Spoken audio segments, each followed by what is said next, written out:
সকালে ঘুম থেকে উঠেই তোমাদের দাদা যখন ফুলকপির পরোটা খেতে চায় তখন ঝটপট এইভাবেই বানিয়ে নিই। এইভাবে ফুলকপির পরোটা বানালে প্রত্যেকটি পরোটায় একদম বেলুনের মতো ফুলে উঠবে আর খেতে হবে দারুণ সুস্বাদু, এত বেশি সুস্বাদু যে রোজ রোজ এটাই খেতে মন চাইবে। তো আজকে তোমাদের সঙ্গে একদমই সহজভাবে ফুলকপির পরোটা রেসিপি শেয়ার করব। তো এখানে একটা মাঝারি সাইজের ফুলকপি নিয়েছি। এখন ফুলকপির ফুলগুলোকে কেটে নিতে হবে।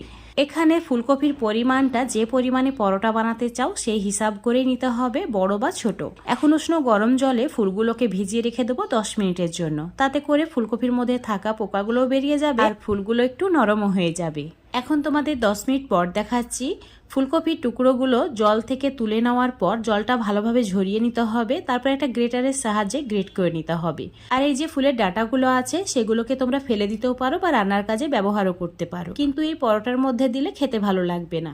এখন এই ফুলগুলোকে একটা বাটির মধ্যে নিয়ে নিতে হবে।